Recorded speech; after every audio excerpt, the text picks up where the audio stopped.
Hi, everybody. Obviously, we have a couple more minutes to the top of the hour, so we'll start then for those who've already joined us.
Hi, everybody. Just being the top of the hour, we'll wait a minute or two just for a few more people to filter in, and then we'll get started. Gloria and Meg, can you confirm the recording has started? It is going. Thank you.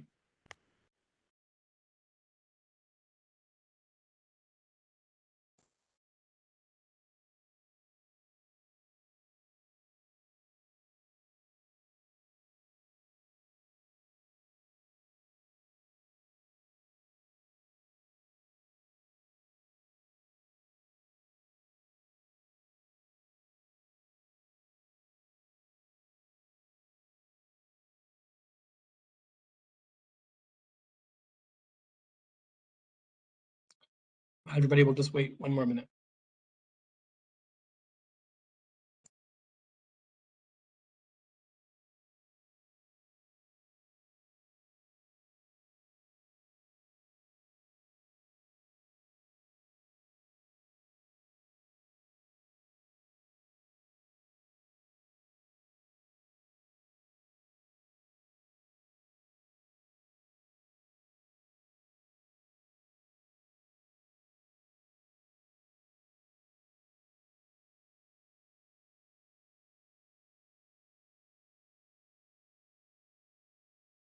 Okay, I think we can get started. A few other people will obviously filter in.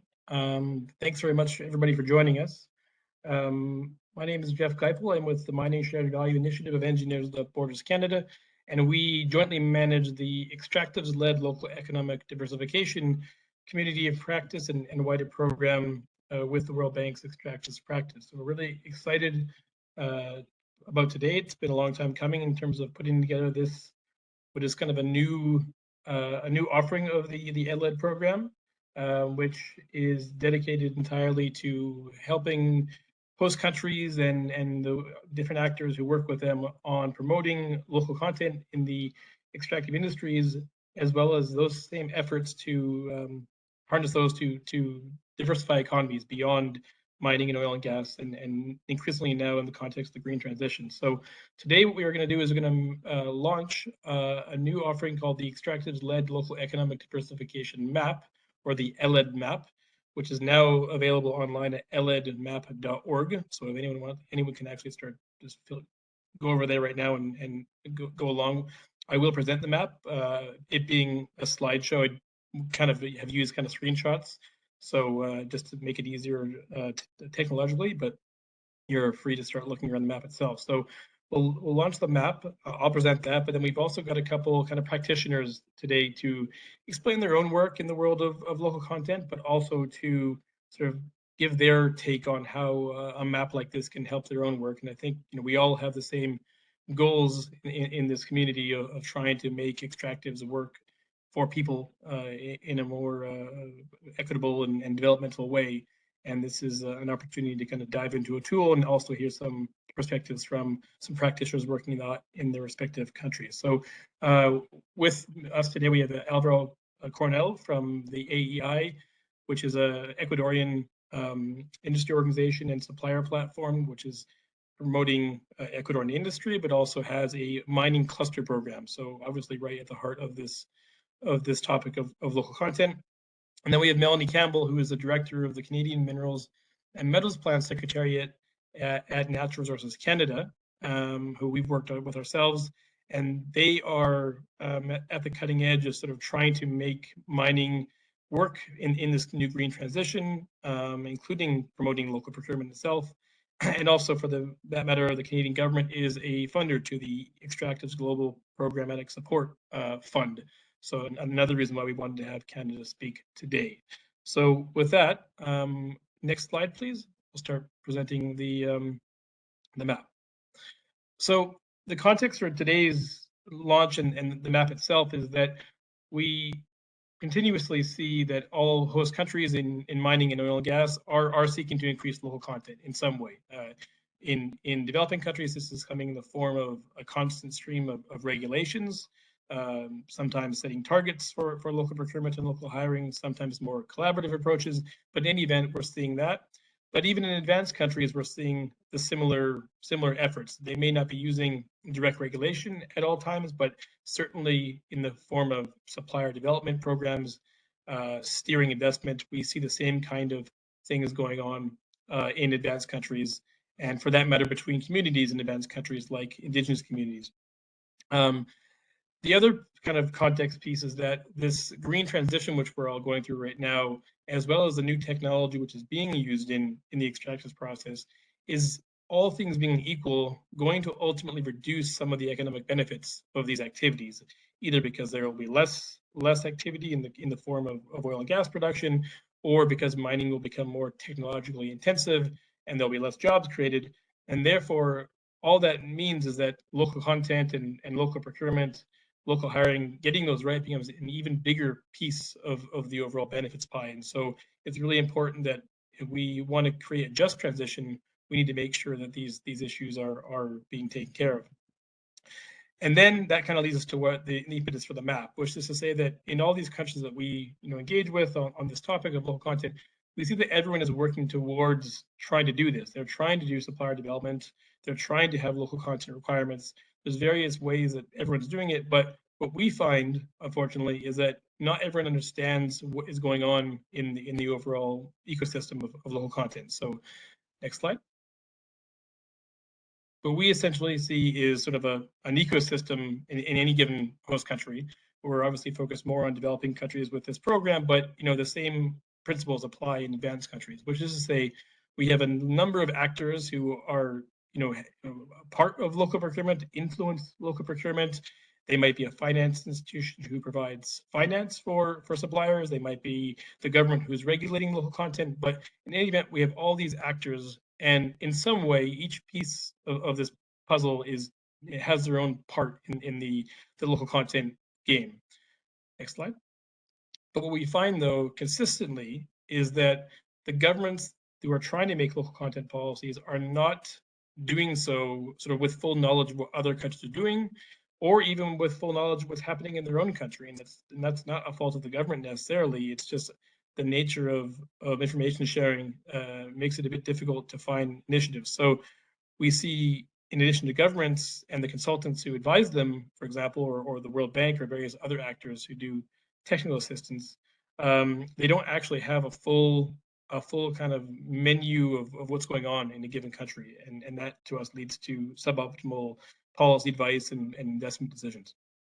Likewise, extractive industry company teams are, in our experience, always time strapped, and they don't have the time to map out existing supplier development support and various initiatives. And we consistently come across mining and oil and gas companies who've worked in the country for years and still don't know about individual programs that we might know about because again, they don't have the time to find them all. So what we basically see is that programs and initiatives are started without an understanding what already exists. And I often use an example from Zambia, where I've worked, where essentially there's been a number of supplier development efforts funded by bilaterals.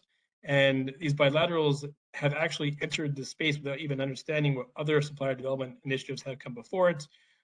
In one example, we worked with a supplier development NGO who'd been operating for 3 years, and they were entirely unaware that the African Development Bank had done their own sort of gap analysis already on supplier development. So they'd essentially made a program without understanding what came before it. And that, of course, led to suboptimal programming. And so that's kind of what we see as this common information challenge. And I don't think it's not to bash anyone. I think we are all guilty about it. None of us really do a great job of communicating everything we're up to into the world. And so, there's a need, I think, to corral all this information, which leads to, next slide,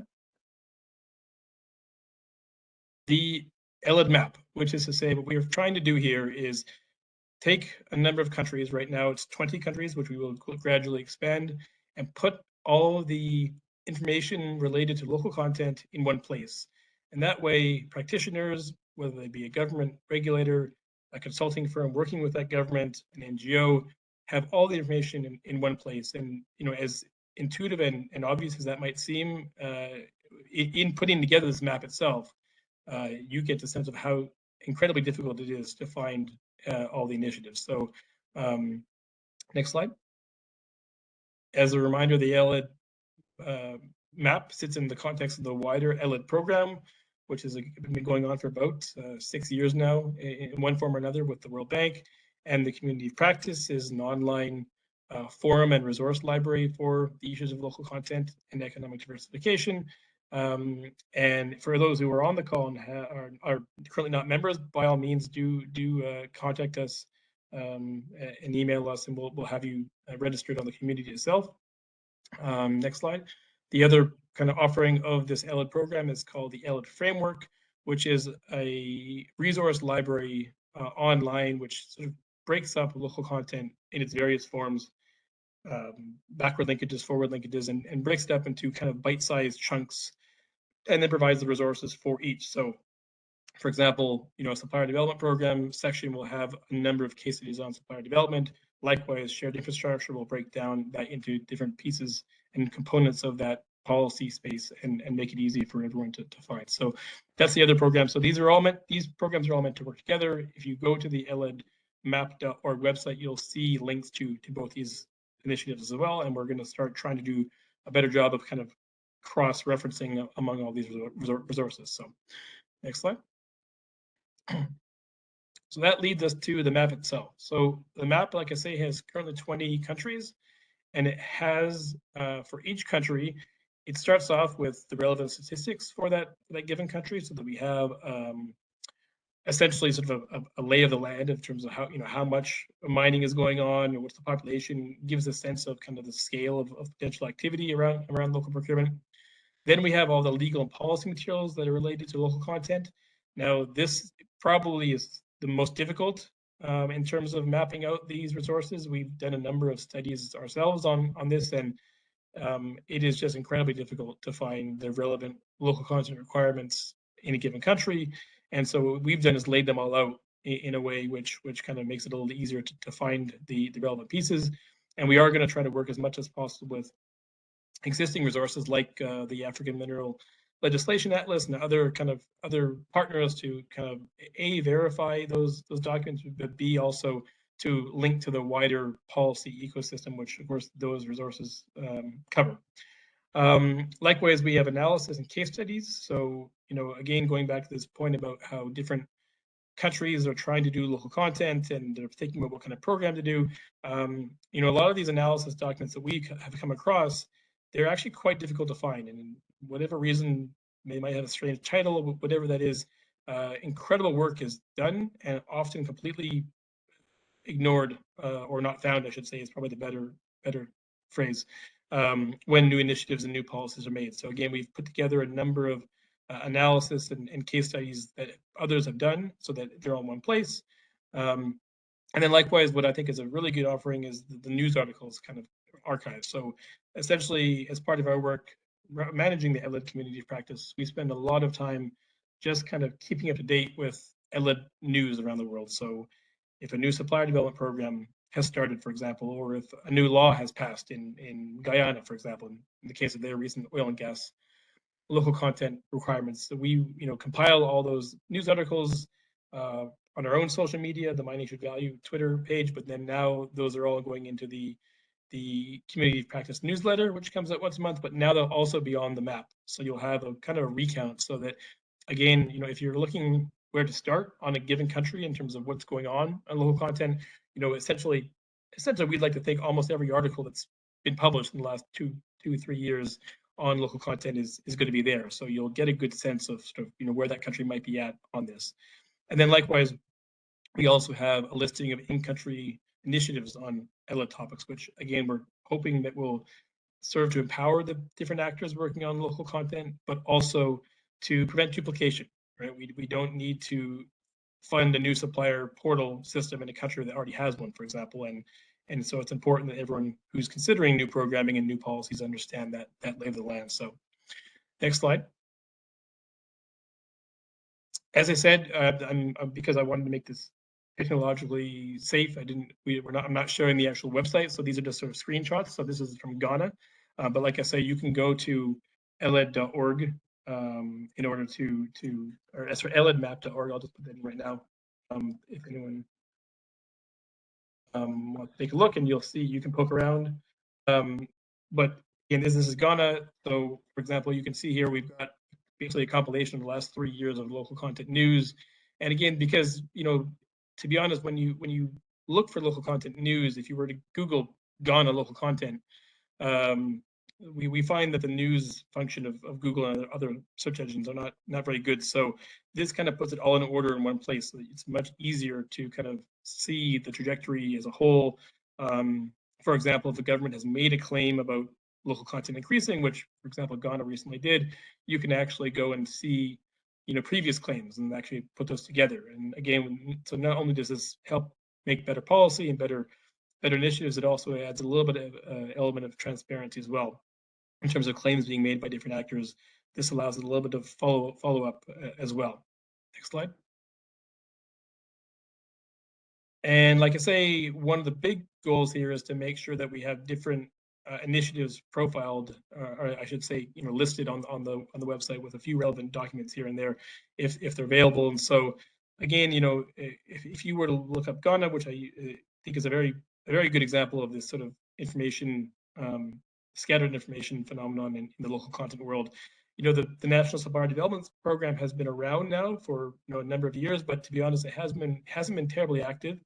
And so this gives you, make sure that you would find this, because there's a very good chance right now that if you were a bilateral funder or maybe a consulting firm like DAI, you might look up Ghana for a potential project and not come across this program. So it's, again, really important that we recognize these programs that exist and therefore try to work with them rather than recreate the wheel and potentially, create a confusing array of programming, which only leads to confused stakeholders and frustrated suppliers and frankly frustrated everybody. So that's the kind of point. So just as an example, we've got here the Africa Partner Pool. So the next slide is just a screenshot again from the Africa Partner Pool. The Africa Partner Pool is I guess an NGO funded initiative. It's a supplier portal essentially, and so they've got supplier portals in Ghana and Kenya and a couple other countries. And so again, this will link you directly to the African Partner Pool with Ghana website, which you can see here their supplier portal. They have buyers, they have tenders. There's a number of oil and gas and mining companies involved in the APP in Ghana. So again, it gives you the opportunity to see kind of what's going on already, and potentially join that portal instead of creating a new one, which again is the kind of duplication that we often see in the local content world. Next slide. We've also got a number of other resources. I mean, we recognize that we're kind of building on a lot of exciting tools and resources that, again, are out there. And I think it goes back to the same point that sometimes people don't know about them. So we are doing our best to sort of guide people towards other supporting kind of resources, such as the Columbia Center on Sustainable Investment. They've got a great number of local content analysis profiles of different countries, and so we linked to there. Likewise, we've linked the AMLA from the AFDB and supported by the World Bank Group, which provides even more legislation across the entire realm of extractive industry policy for mining, I should say. And so again, we're trying to sort of make sure that all these different resources are being harnessed, and where we can, we'll actually link directly to different pages. And so, for example, the CCSI local content profiles, all of those are directly linked in the different profiles that have an available CCSI profile. So it'll link directly to there, but we've also put them on the further resources page. Finally, we also are seeking help. I mean, again, we've done, we think, a fairly good job of mapping out different legislation and initiatives and news, but we certainly want to keep adding to this. So we do have a suggest a resource function where people can suggest a resource for us to add to the map. We do have 20 countries right now. We are going to be gradually adding more and more, and we'll do is sort of feature these countries and then feature them on in the ELLED newsletter that's from the community practice. And again, keep growing this kind of space so that we hope we can create some sense of FOMO, fear of missing out, from all the various actors working on this space, who can then feel like if they've got a new report on, say, the potential for processing of cobalt in the DRC, they will want to send it to us and feature the map. So we're certainly looking for everyone's help in terms of initiatives as well. And then likewise, as I mentioned, we are trying to cross-reference existing tools as much as possible. So, if there are other databases, community agreement databases, other kinds of tools that we should be aware of, we're super thrilled to feature those as well, because they all ultimately, provide the context for all these local content rules and regulations and initiatives. So we want to make sure that we're giving as much of a holistic picture as possible. So I think that's the map. So if you go to the next slide, like I mentioned, and I put in the chat there, the elledmap.org is the URL. So you would be able to poke around right now and just browse around while we're talking as well. That's like I say, it's not super easy to present this in a slide format. So it'll be much more fun as well if you're on the website itself. So we'll start promoting this as well via the newsletter as well as our social media, and that's the map. So with that, next slide, we're going to open up a discussion a little bit here and have a couple, again, practitioners present kind of their own input into this world of local content. How they interact with it, what's their piece of the puzzle that I showed, and then they can comment on the map itself in terms of how it might support their own work. And so we'll have Alvaro speak, and then Melanie, and then we'll have a bit of we should have a good, hopefully 15-20 minutes for discussion and Q&A afterwards. So thanks very much, and I'll hand it over to you, Alvaro. Thank you so much, Jeff. Hello, everybody. Welcome. My name is Alvaro Coronel. I am from Ecuador. I am the program manager for the mining ecosystem of the IAE, which is the Alliance for Entrepreneurship and Innovation of Ecuador. Very briefly, the IAE is a network of public and private companies, academic institutions, NGOs, amongst others. And as the name suggests, this alliance is aimed towards the development of entrepreneurship and innovation in Ecuador. In this alliance, our stakeholders and members include companies involved in finance, retail, manufacturing, tourism, gastronomy, you name it. And the IAE has several programs aimed to develop Ecuador as a country, always through the framework of innovation and entrepreneurship. In lieu of the pandemic of COVID, there was a program created that, with the help of the United Nations, they made a research in where they promoted several ecosystems that was aimed to bring development and investment in the country. Out of all the research that was made and conducted, 10 ecosystems were shown to be the most important in Ecuador. One of them being the ecosystem of responsible mining, which is the one I represent today. The purpose of this ecosystem through the IE is to help develop a growing industry, articulating initiatives that promote human talent, good environmental practices, and most important, local procurement and the productive value chain that would benefit not only the country, but communities that are directly or indirectly involved in mining. So the ecosystem that we are building is fairly new. We have almost 2 years in development, and it has had its fair share of hurdles. Mining is a growing industry in Ecuador, and because it's a growing industry, there are so many opportunities.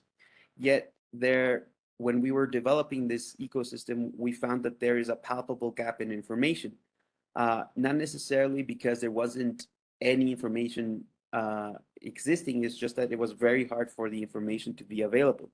In fact, many NGOs and other institutions that are currently helping develop the industry and have helped the government and private institutions such as the IE with funding and the development of academic papers, studies, consultings, etc., have had a hard time gathering information in this industry.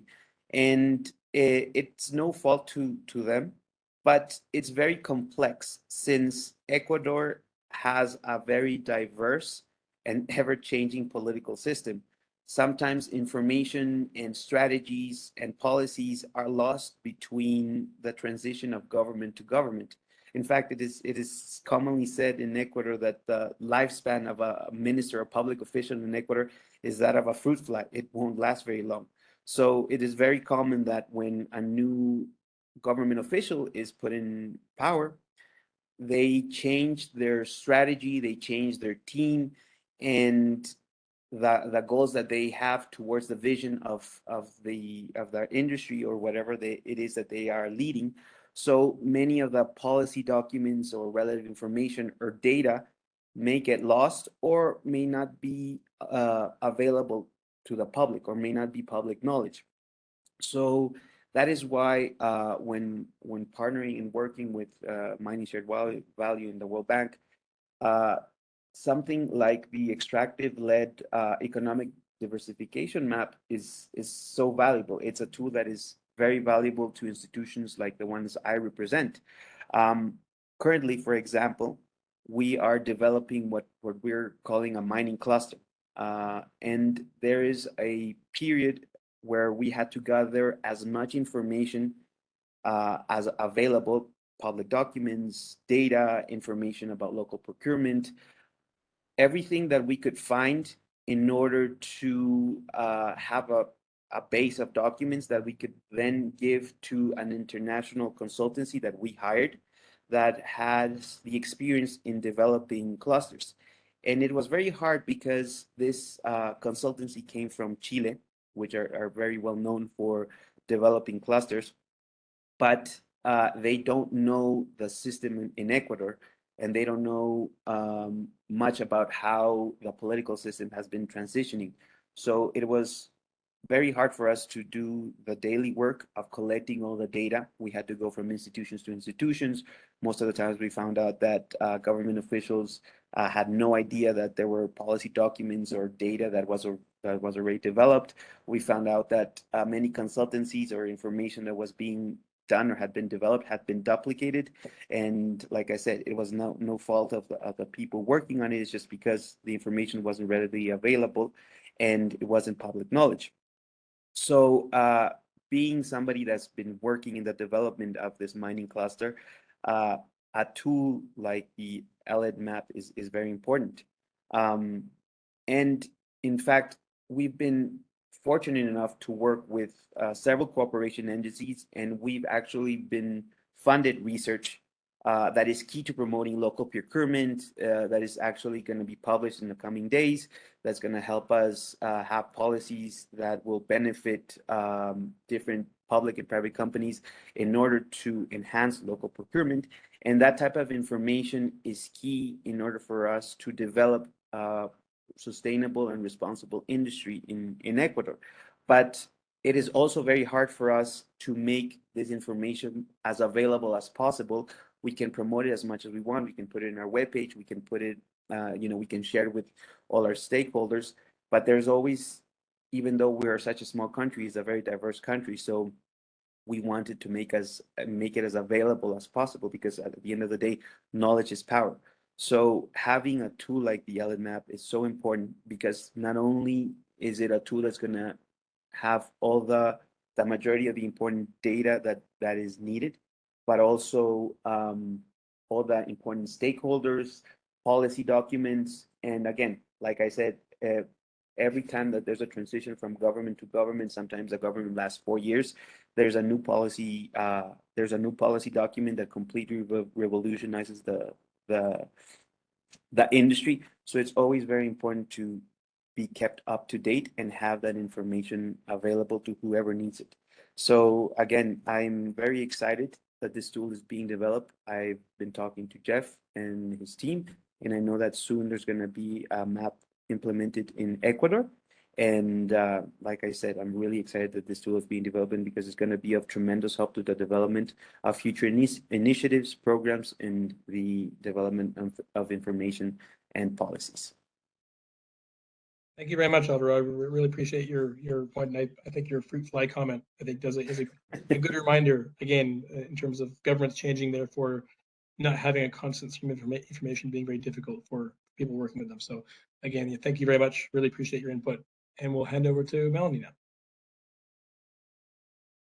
Super. Just bear with me. I'm not quite used to WebEx, but and by all means, if people want to put in any questions about the map or to Alvaro or Melanie, you can put it in the chat right now, and we'll make sure that we get addressed in the kind of open discussion. So absolutely. Thanks, Jeff. So I'm really pleased to be here today to speak to you about the Canadian Minerals and Metals Plan, or the CMMP, and some of the key initiatives that we have underway that support local content generation for communities through jobs and business development, and how this connects with the newly released map. I may touch on a few of our leading Canadian industry initiatives and tools, pending how much time I have. But first off, just to give you a bit of a context, I'll speak a little bit about the plan. So the plan itself is a policy framework that aims to build on Canada's position as a global mining leader and lay the foundation for a future-looking industry in an evolving economy. So Canada is a long-standing global mining power, but in 2017, industry's concern, as well as our own internal analysis, highlighted that we were having an erosion in our competitive position based on indicators such as decline in the share of global exploration spending, the number of new mining projects that were coming online, and also looking at the total investment. So we really needed to take action to improve our competitiveness, but also think about what we wanted to see for the industry itself in the future.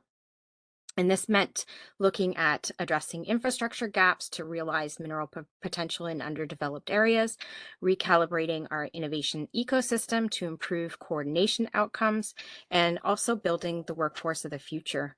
But equally important is the need to abide by the strictest environmental, social, and governance practices, seek greater Indigenous perspectives and participation, and secure Canada's position in global supply chains. So after a truly ambitious engagement agenda, Jeff was part of that as well, highlighted on this particular slide, Canada's Mines Ministers launched the Canadian Minerals and Metals Plan in 2019 with a commitment to implementation through action plans that will also enable us to respond to new challenges and also to capitalize on longer-term opportunities. So the CMMP itself includes 6 strategic directions and key areas for action. We have economic development and competitiveness, which really focuses on setting the conditions for success to, among other things, attract investment. It also includes foundational elements such as geoscience and leveraging our advantages for both traditional and critical minerals. And our flagship initiative, we were really pleased to launch the Pan-Canadian Geoscience Strategy earlier this year. So this strategy will establish a nationwide framework for collaboration that will increase the availability and accessibility of public geoscience, assess geoscience funding options and also examine ways to increase national and international collaboration on geoscience innovation. But also under this strategic direction is our collaboration on critical minerals. And a milestone in 2021 was the release of Canada's list of 31 critical minerals. And then more recently, a commitment to develop Canada's first critical mineral strategy, which builds on the collaborative framework of the CMMP. But we also know that our reputation and results on the environment are really directly linked to our success as a mining nation. And this strategic direction really deserves attention owing to our government's commitment to reducing emissions and global efforts to combat climate change. This is really about developing tomorrow's low footprint mines, managing the legacy of former mine sites, adapting to climate change, and our current initiatives are focused on orphan and abandoned mines, mining value from waste, and also circular economy. The next strategic direction is science, technology, and innovation. And this is really key for mining because it's becoming increasingly high tech. And that means our innovation ecosystem needs to run optimally and companies need to be able to adopt new technologies to maintain competitive edge. So several of our current initiatives are focused around bringing people together to collaborate and tackle large innovation challenges for the sector. And then global leadership draws a connection between Canada's reputation for sustainable, responsible practices, and then translating this into prosperity for Canadians through a Canada brand for mining that will highlight the advantages of doing business in Canada and with Canadian companies. And we'll also continue to leverage the global and industry recognition of the Canadian Minerals and Metals Plan to promote Canada as an investment destination of choice. The last two strategic directions I'll spend a little bit more time on, as here we have some really good linkages to make with the goals behind the ELLED Map. So I'll just move to the next one. Communities is an area where we really see a great connection. So mining is a driver of Canadian prosperity and an economic boon for communities and regions. And growing Canadians' understanding of minerals and metals can help to get communities on board and be prepared for projects in their areas. In late 2021, we released a mineral literacy hub on the minescanada.ca website that brings together a wealth of resources related to every aspect of the mineral development cycle. And we're also looking towards creating a social media campaign that highlights diverse careers that are available in the industry, and supporting the Mining Industry Human Resources Council on their youth career awareness strategy, as well as their career ambassador program that will be used to attract new skilled talent into the mining workforce. So these actions aim to build capacity and support community readiness for mineral development. They also look to enhance the mining labor force to include more women, Indigenous peoples, and visible minorities, and also raise mineral literacy amongst Canadians.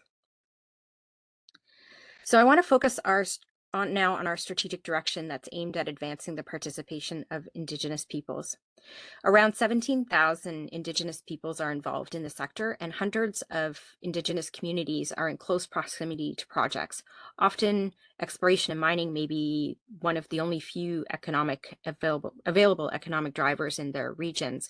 And we've seen that greater Indigenous involvement at the early exploration stage contributes to timely decision-making and also increased certainty while reducing risks.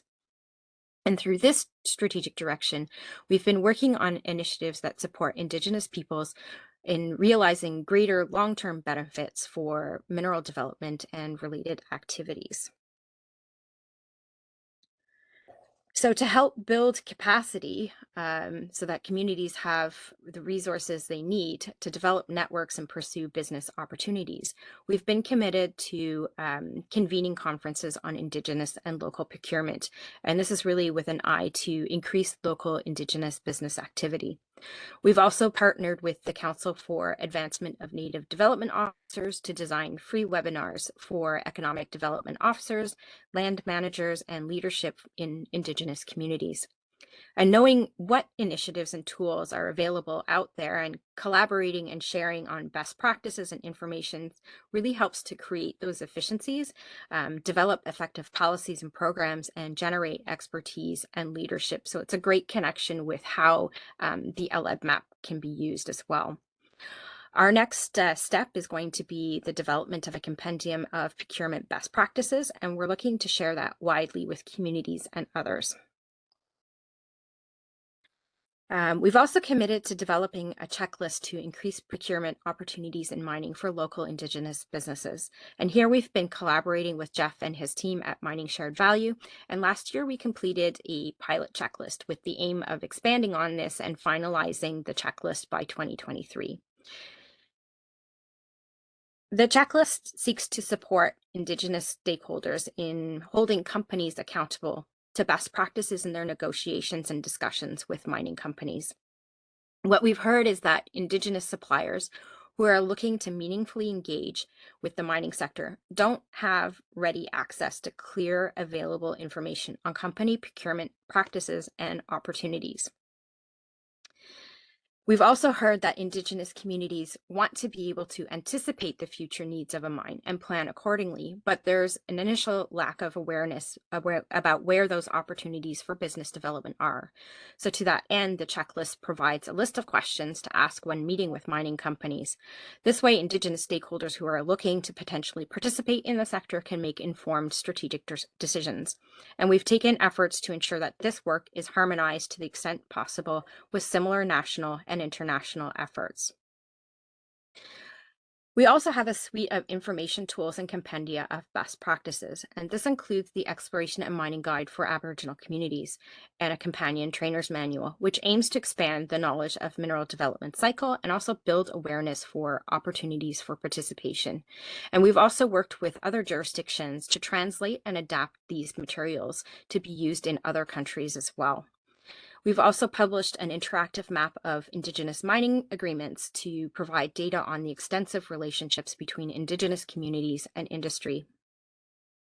So I'll just talk quickly about some of the best practices that we see in industry.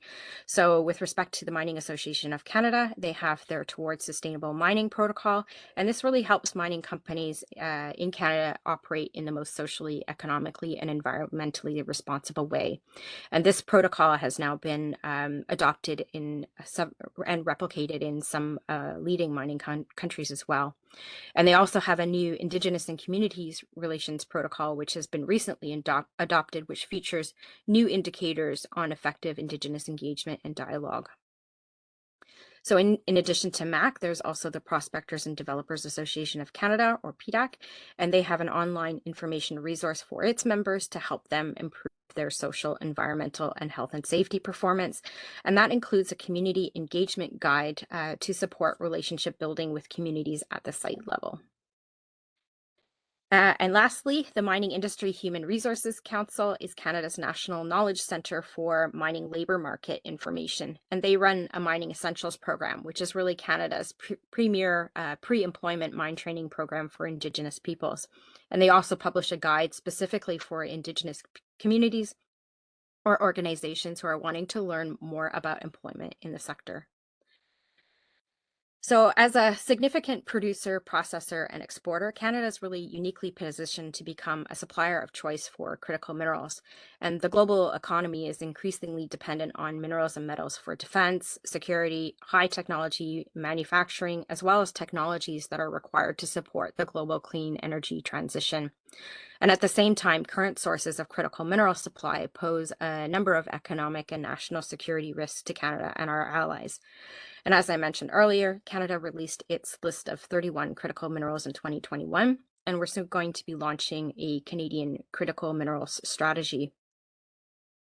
So policies under the critical minerals strategy will seek to reorient our industrial base and improve supply chain resiliency by growing the upstream, the midstream, and material recycling components of priority value chains. So in terms of investment, budget 2021 included $9.6 million to establish a critical minerals center of excellence at Natural Resources Canada.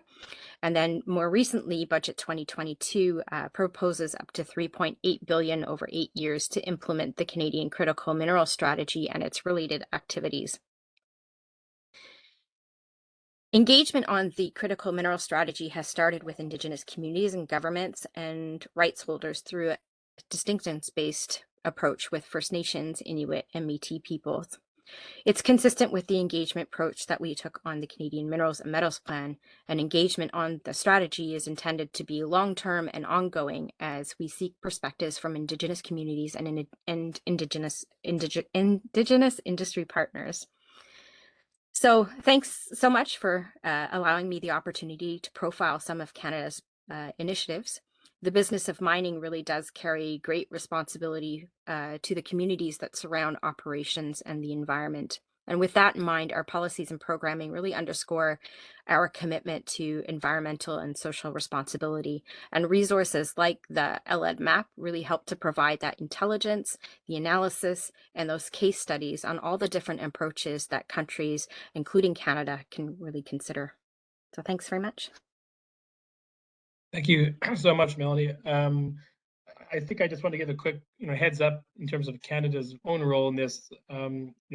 Some of the models in Canada in terms of Indigenous community agreements with mining and oil and gas companies through what they're called impact benefit agreements, usually in Canada, but you might want to call them community development agreements more widely around the world as a generic term. But I mean, they're really fantastic, and I do think that some of those models that we see in Canada, which Melanie's own resources kind of profile, could be used by other countries as models. So quickly, do you want to just, can you make, I believe it's Tatiana, the presenter, Melanie, so we could put the speaker on there, or maybe Gloria.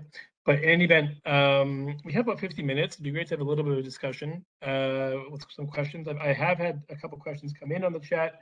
The most obvious one was which countries are coming next, and we're really excited to see the enthusiasm around which countries are profiled. So I can start there.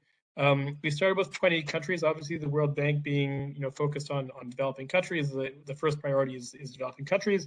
So we will kind of start with them, but we will add again relevant advanced country examples. I think obviously most notably Australia and Canada, which have again a lot of great models which could be used elsewhere.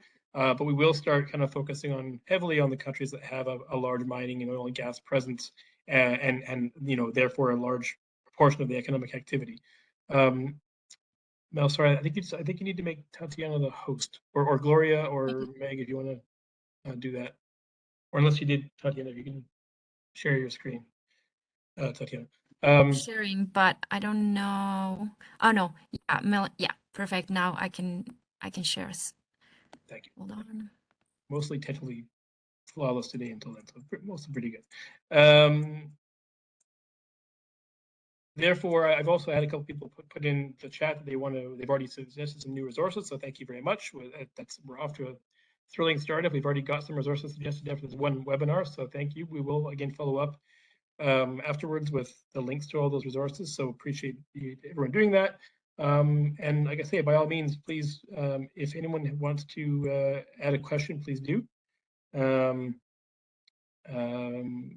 add those on, and I'll get to them right now.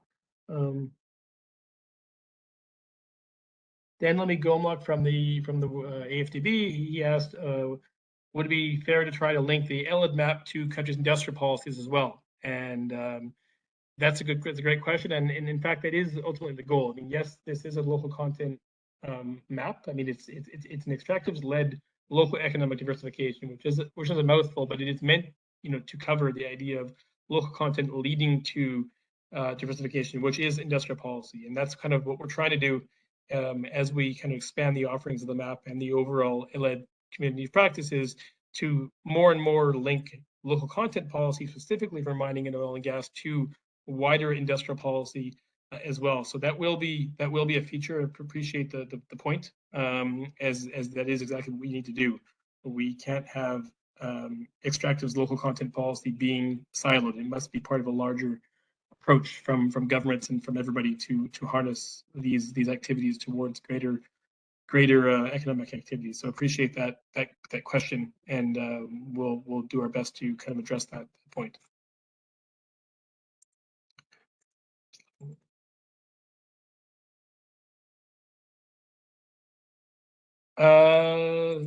Sebling from Sabani Silver asks, How do you see this resource complementing IRMA standards? So for those who aren't familiar, that's referring to the Initiative for Responsible Mining Assurance. The Initiative for Responsible Mining Assurance does have some local content elements in its standards. So it does have, for example, a local procurement provision in the standard, as well as things like supplier due diligence and local hiring. So in that case, I think the most likely way is that we'd probably feature, if there was, for example, an IRMA, a case study of IRMA, of a mining company using IRMA and therefore doing some sort of relevant local content efforts as a part of their efforts to meet the needs of IRMA. I think that would be the most likely scenario where it would be featured in the map, probably in the news or perhaps a relevant initiative. It would kind of depend on how widespread that kind of approach becomes. And I know that various standards do have case studies. They don't always have them, but certainly the Copper Mark is now working on that kind of thing. IRMA is as well. So wherever there is a local content relevant case study of a standard like IRMA, it would be included. So great question. Audrey Cash asked, if a country has a working established local content portal, will they be included in the ELLED map information? Absolutely. That's definitely one of the main goals. And actually that's certainly where we could use some help, because sometimes it's unclear as to which portal is the portal, or maybe there are competing portals.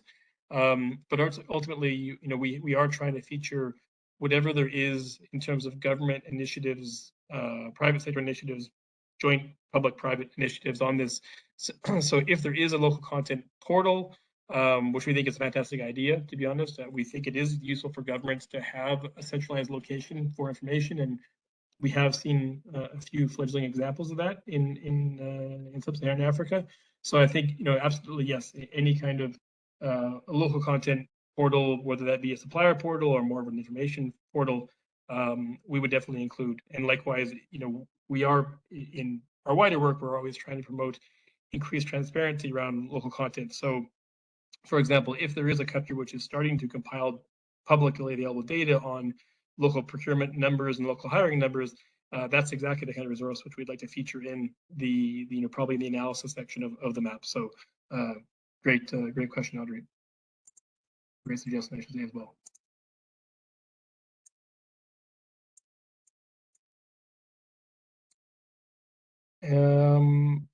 Anyone else have a question? I'll let people kind of think about what they might want to ask, and then I'll myself just ask my own question. So, Alvaro, your mining cluster kind of initiative, which you're trying to do with AEI, do you have any models that you've looked to for other countries, for example? It would be great to hear sort of where you as a practitioner looked first for how you might set up this cluster. Yeah, well, we basically based ourselves on the Antofagasta cluster. In fact, the consultants that are working with us are the ones that helped develop this cluster. And the first thing that they said is that with the data and all the good practices that they have, what took them 60 years could take us half that time for us. So that's basically the model that we're trying to emulate. But we've also been working closely with the Canadian government in getting advice and good practices towards Indigenous communities and also environmental practices.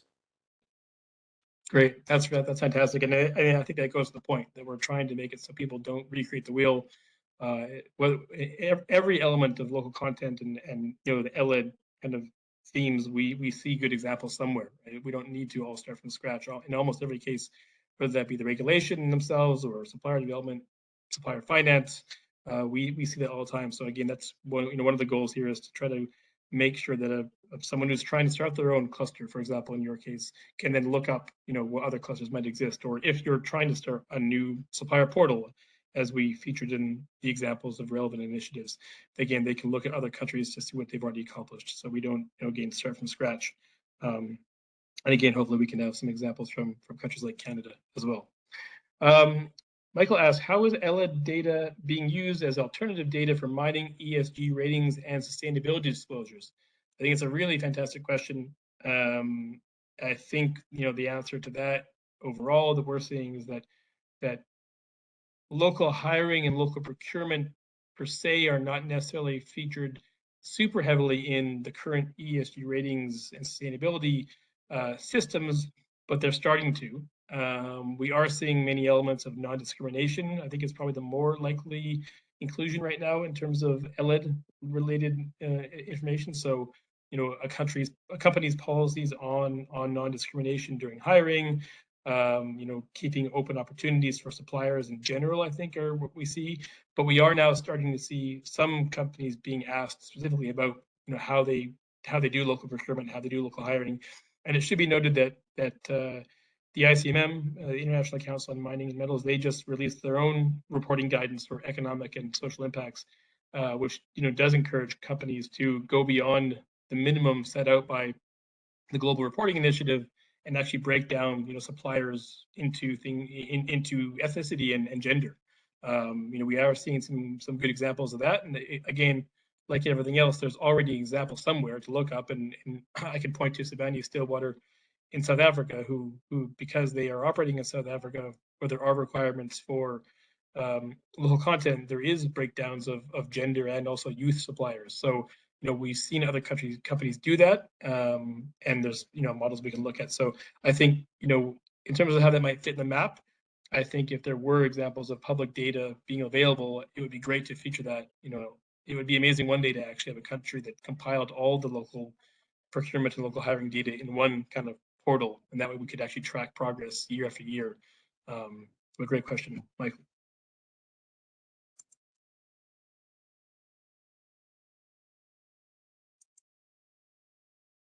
Seeing any other questions here? In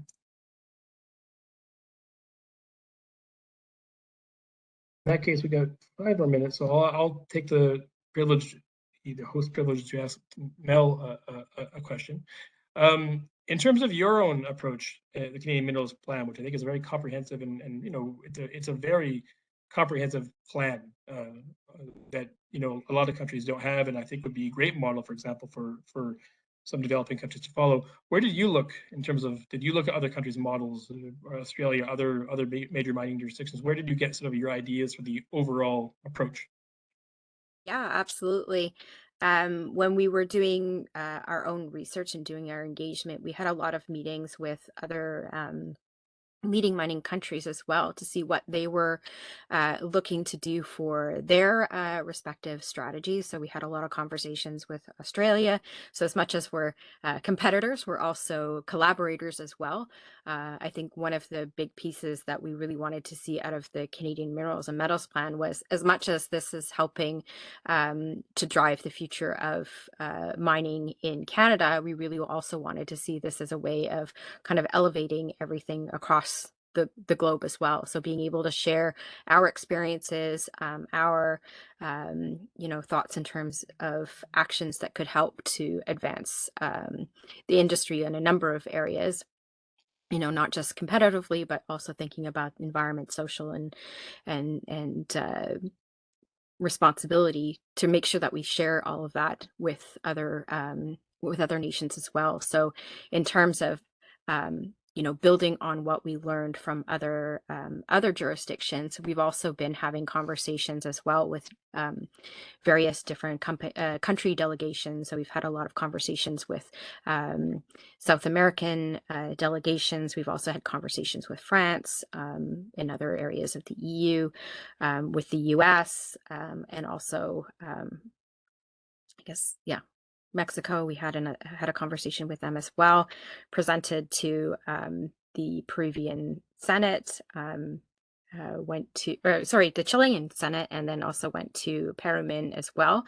So part of it is about share, you know, it kind of builds on that idea of the ELLED map in terms of the collaboration and being able to share the information so that things aren't starting from scratch.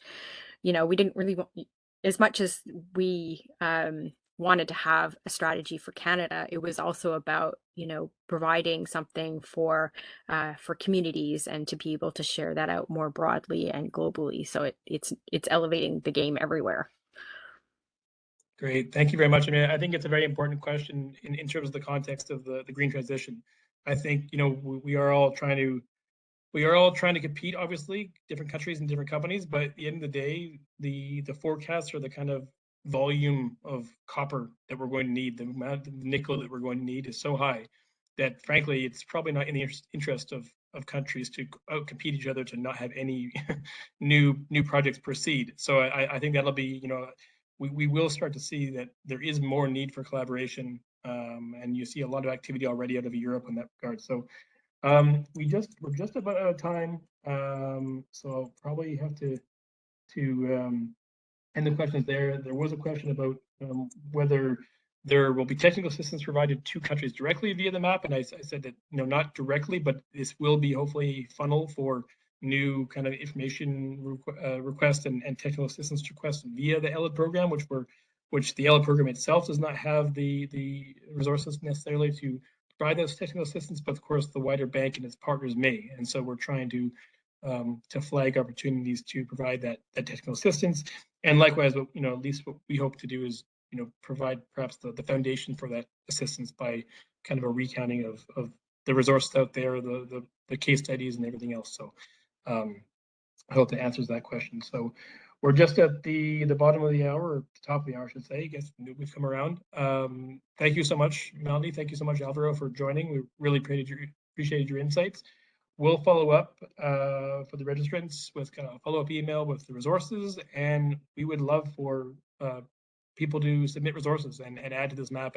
And by all means, if you want if your country is not featured yet on the map, the more you request, it will likely get to yours first. So please do. And Alvaro, I look forward to working with you on an Ecuador profile very soon. So thank you, everybody. Really appreciate everyone joining today. Bye now.